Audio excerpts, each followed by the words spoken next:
Let's have a look at the pricing in your business. So I'd like you to ask yourself right now, are you leaving money on the table?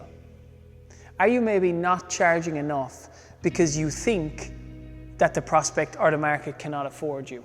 Or you think that if you charge too much, people aren't going to come? A lot of the time that's in your head and it's not actually grounded, or it's not stemmed from reality.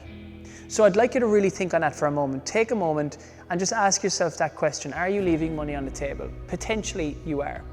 If you are, I would encourage you to start thinking about your prices and thinking about a 5 to 10% price increase over time. Again, if your prices haven't risen over time, but generally the cost of living has, well then what's happening is you're actually stagnating or going backwards, because everything else is going up, right? Your fees are going up, your rent is going up, but your membership fees are not necessarily in line with that. So it's just something to consider. But let's look at pricing now and the price presentation and what that should look like. So again, we've got resources based in our drives on this particular topic, but I'm just going to highlight two simple strategies that you can try moving forward with your prices. So the first one is what's called alternative choice. Okay, so alternative choice is going to be option 1, and then option 2 is going to be the good, better, and best model. Okay, so both can work and both will work slightly differently. So the alternative choice, or what's commonly considered a T-bar close, looks like this. Okay, I call it the zigzag model as well, based on the price points.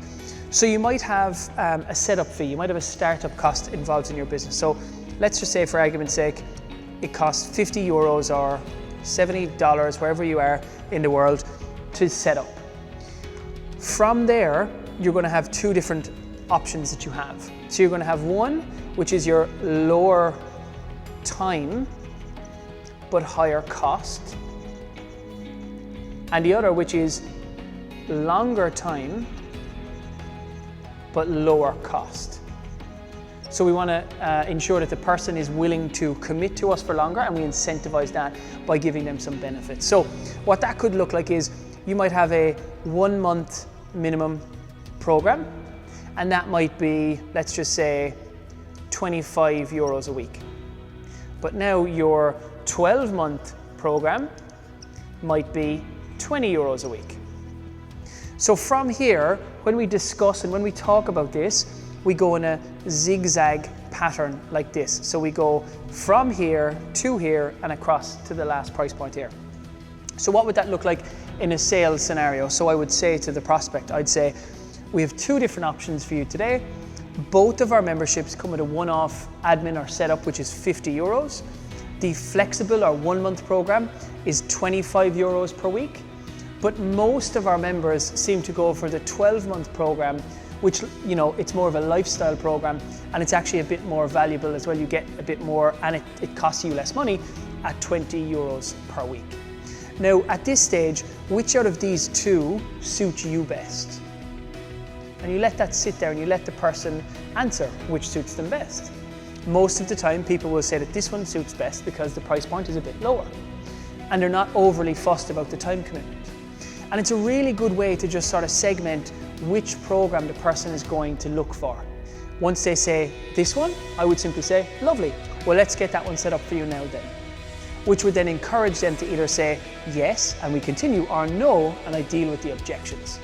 So again, this is set up in a zigzag format, so biggest price, a small bit less, and the least expensive price.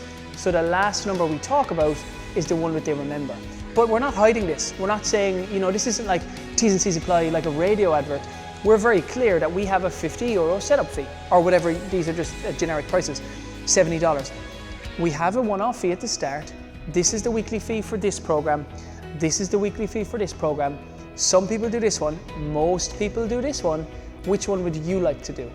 And most people want to be like most people, so they'll generally go for this one here, which is better for them financially and better for us for the commitment side of things as well.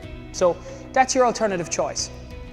Now, another option that we sometimes help business owners start is what's called a good, better, best model. This is really common in software as a service, for example, or actually in petrol, when you're going to the petrol pumps. If you think about it, you've got 91, you got 95, and you got 98, depending on where you are in the world.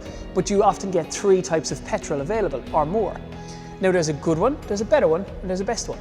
Okay, so oftentimes you'll notice people will go for the kind of one in the middle.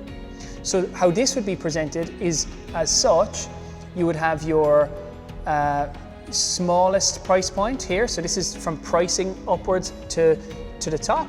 So you might do your €20 program here, your €25 program here, and then your €35 high-end program here per week. And then you would see which level of commitment or program that the person wanted to do. And you would, rather than basing this on time, you would base this on value add. So this could be maybe 2 times per week, 3 times per week, unlimited. Slightly different method to run here on your pricing. So you've got the alternative choice, which goes from this one or this one.